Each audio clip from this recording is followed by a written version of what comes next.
Welcome back to the channel, my returning subscribers and all those who are visiting for the first time. Welcome. Yesterday we looked at King David. Today we're looking at his son Solomon. Solomon took over the throne after the passing of his father David. And one night the Lord appeared to Solomon and asked Solomon to ask of him whatever he wanted. And Solomon asked the Lord for wisdom.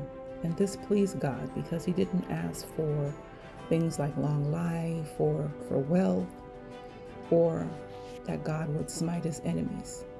But he asked for wisdom, and because this pleased the Lord gave him wisdom in abundance. And he ruled with such awesome wisdom. So let's take a look at some of the ways that Solomon used this wisdom to judge God's people wisely. And we can look at this in 1 Kings chapter 3. We'll start at verse 16, and it says, "Sometime later 2 prostitutes came to the king to have an argument settled. 'Please, my lord,' one of them began, This woman and I live in the same house. I gave birth to a baby while she was with me in the house. 3 days later, the woman also had a baby. We were alone. There were only 2 of us in the house. But her baby died during the night when she rolled over on it.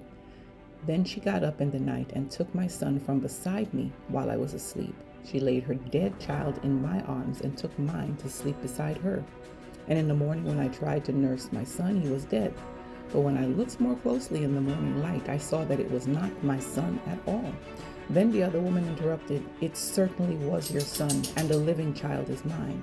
'No,' the first woman said, 'the living child is mine, and the dead one is yours.' And so they argued back and forth before the king. Then the king said, 'Let's get the facts straight. Both of you claim the living child is yours, and each says that the dead one belongs to the other. All right, bring me a sword.' So a sword was brought to the king. Then he said, 'Cut the living child in 2 and give half to one woman and half to the other.' Then the woman who was the real mother of the living child and who loved him very much cried out, 'Oh no, my lord, give her the child. Please do not kill him.' But the other woman said, 'All right, he will be neither yours nor mine. Divide between us.' Then the king said, 'Do not kill the child, but give him to the woman who wants him to live, for she is his mother.' When all Israel heard the king's decision, the people were in awe of the king, for they saw the wisdom God had given him for rendering justice." This was just one of the examples of the abundance of wisdom that God imparted to Solomon to use in judging and governing God's people.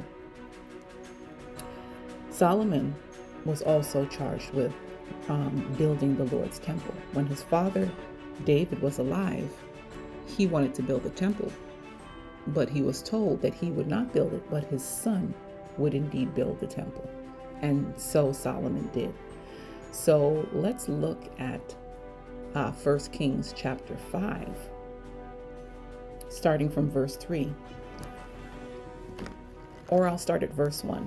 1 Kings chapter 5, verse 1 says, "King Hiram of Tyre had always been a loyal friend of David.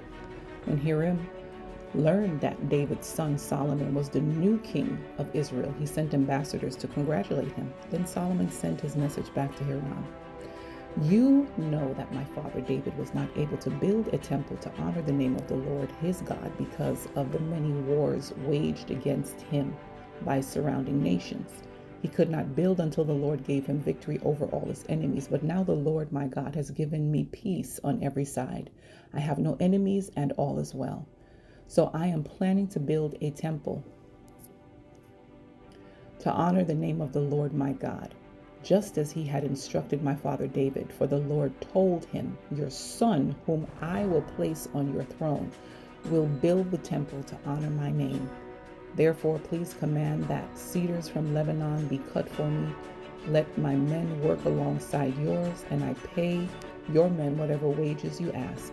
As you know, there is no one among us who can cut timber like the Sidonians." That ends at verse 6. So Solomon builds the temple of the Lord, which houses the Ark of the Covenant. This is today's entry on Solomon, which is in the lineage of Jesus. And this is my scrapbooking layout for today. I hope you enjoyed it. Please give it a thumbs up. And if you're new to the channel, I hope you become one of the family by hitting the subscribe button and also the notification bell, selecting all so you don't miss any future videos. Be blessed, everyone.